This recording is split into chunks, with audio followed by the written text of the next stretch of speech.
bakit pinilit yung impeachment? Eh, hindi na ako sinama doon sa ano eh.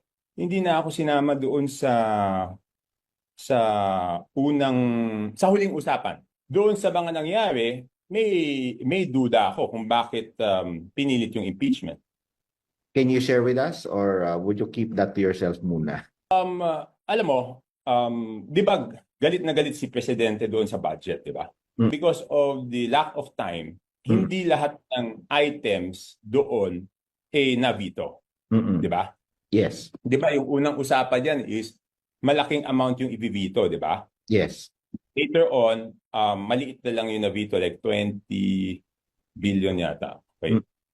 So, ang ginawa nun, nagkaroon ng conditional release, di ba? Yes. Okay. So, noong hindi mailabas yung conditional release, yun ang, sa tingin ko, nung time na yon, yun ang iniisip kong nagtulak na ituloy yung impeachment para meron silang magamit at sabihin na kailangan natin ilabas yung conditional release kasi pumirma tong mga to.